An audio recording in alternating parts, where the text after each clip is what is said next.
Bonjour à tous, c'est Diaboloman et on se retrouve pour la vidéo complète donc du boîtier pour Mobius permettant d'avoir une Scopcam ou permettant surtout d'être fixé sur une réplique de type RIS.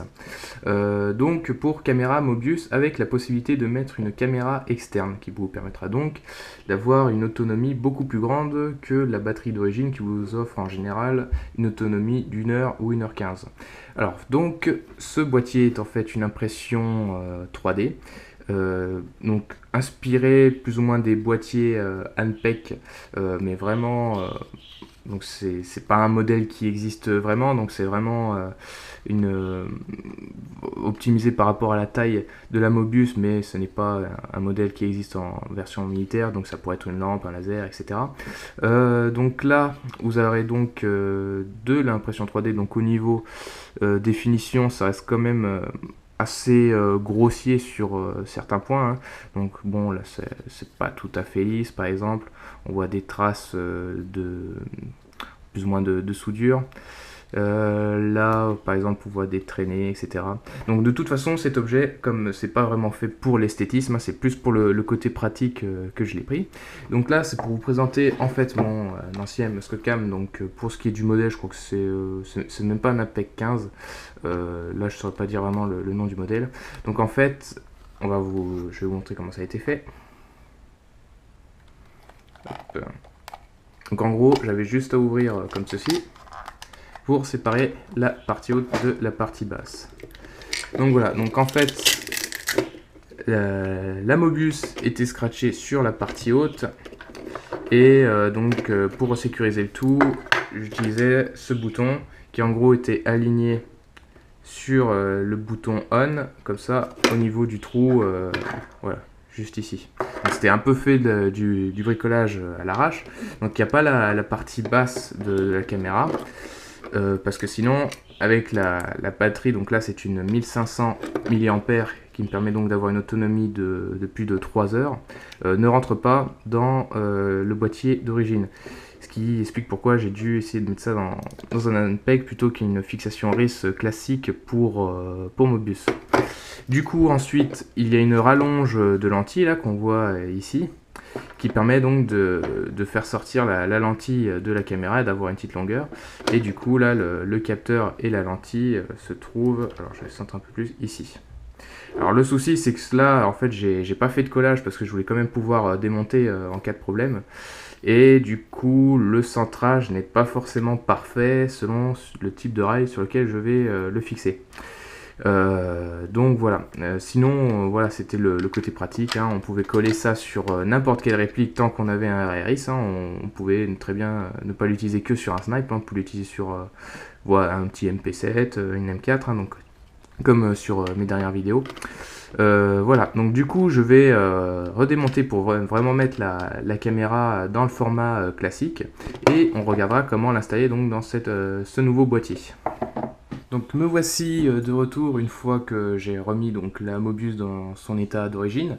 Donc à part du coup la batterie, donc du coup j'ai fait un petit trou ici pour faire passer les câbles, hein, parce qu'on voit au niveau de la taille, hein, que la batterie est largement trop grosse par rapport à la caméra.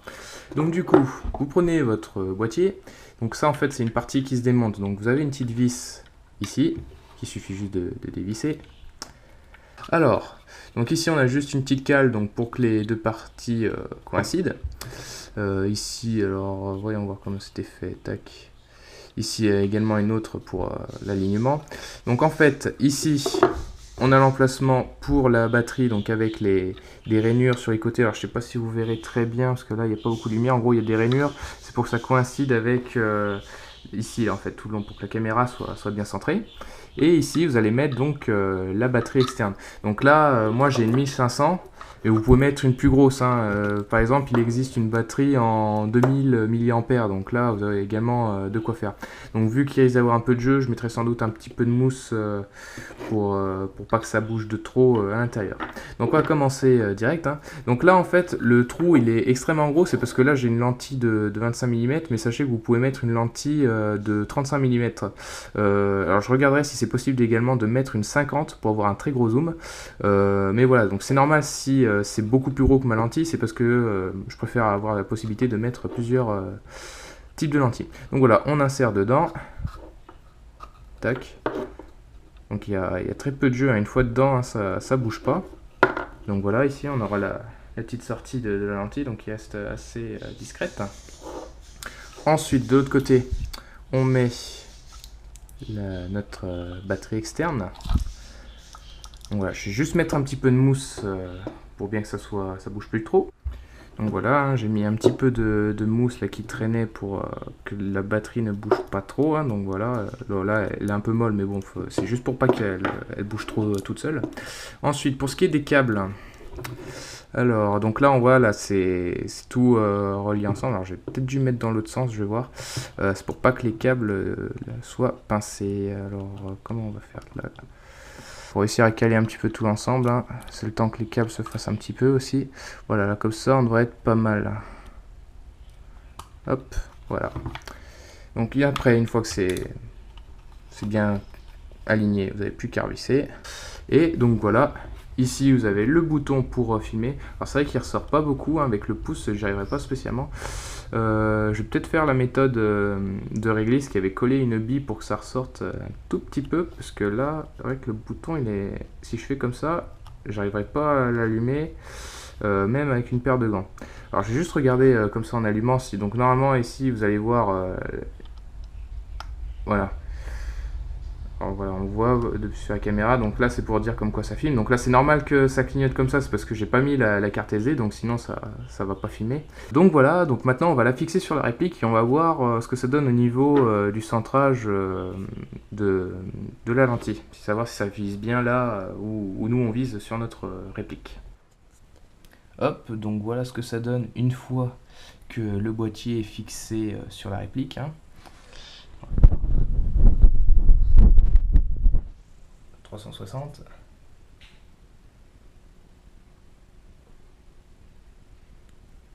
Alors pour ceux qui se demandent, est-ce que le boîtier va me gêner à la visée au niveau de la lunette, ça gêne pas du tout. Hein. C'est qu'il y ait l'ANPEC ou qu'il n'y ait pas, je vois exactement la même chose dans mon viseur. Hein. Donc voilà, maintenant on va passer sur la Scopecam pour voir le centrage. Donc je vous dirai où est-ce que je vise et du coup est-ce que la bille sera bien centrée, parce que je ne peux pas tirer de là où j'habite. Hein. Donc voilà, la caméra est allumée. Donc là on va viser quelques trucs. Alors tiens.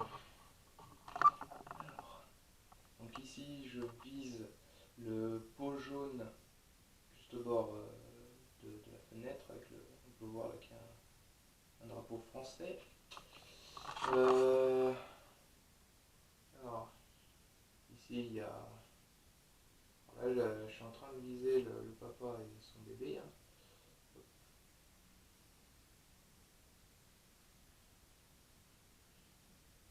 Ça va déjà nous donner une idée si c'est bien centré ou pas. Donc voilà, moi je ne vois pas encore en direct ce que ça donne, je vais aller voir direct son ordinateur. Donc voilà, je viens de regarder le résultat pour la Scopecam. Donc c'est vrai que c'est pas totalement centré, mais on voit la totalité de ce que moi je vois dans ma lunette. Donc je pense que le souci vient plutôt de ma lentille qui est pas très bien fixée au niveau du boîtier Mobius classique. Donc peut-être en mettant 2-3 cales par-ci par-là, il y a moyen de vraiment avoir un centrage parfait. Mais en tout cas le boîtier fait très bien son job. Hein. Il n'y a pas de souci là-dessus, il n'y a pas de jeu. Le seul défaut donc je peux reprocher, c'est vraiment que le bouton n'est pas accessible. Hein. J'ai actionné avec un tournevis, mais sinon avec le doigt, alors en plus en partie quand je vais avoir des gants, ça va être inutilisable. Donc je vais voir comment je peux faire pour démonter. Si par exemple, avant de commencer, je mets genre un bout de scotch et par exemple une bille, comme ça, le bouton se fait comme ça, et dès que je ne l'utilise pas, j'enlève ce scotch pour qu'il n'y ait pas de risque que ça s'active et que la batterie se décharge lors du transport. Donc voilà, cette vidéo review va maintenant se terminer. Hein. Donc moi je conclurai que si vous êtes quelqu'un qui est pas très bon en bricolage, parce que moi par exemple là, mon ancien boîtier, hein, c'est vraiment du travail de manouche. Hein. J'avais pas les outils, hein. J'ai fait ça avec une bougie pour chauffer, une tigette en métal et une lame de cutter hein, pour pouvoir faire le boulot. Donc si vous n'avez pas le matériel, je vous conseille de prendre ce boîtier-là qui fait très bien le job, un look vraiment particulier. Hein. En gros, tout est fait. Il faut juste récupérer une autre batterie qui a un intérêt, parce que sinon vous mettez une fixation classique pour Mobius, mais l'intérêt de ce boîtier c'est de pouvoir avoir une batterie externe et donc avoir une bonne autonomie pour la Mobius. Et du coup un centrage pas trop mal parce que la fixation de la lentille se fait directement via le boîtier classique. Donc voilà pour le prix, donc comme je disais ça sera 35 € et donc 40 € avec les frais de port si vous passez en point relais. Je vous mettrai le lien de Bfab Production pour commander si vous voulez commander ce boîtier ou même d'autres pièces 3D, donc ça vous verrez, vous voulez un truc en particulier, vous lui posez la question, il peut très bien le réaliser, il peut partir de rien et tout vous réaliser si vous lui donnez les cotes et du moins l'idée de ce que vous voulez en faire. Donc voilà, je vous remercie, n'hésitez pas à donner votre avis sur ce boîtier s'il vous intéresse, et moi je vous dis à très bientôt sur une autre vidéo. Salut!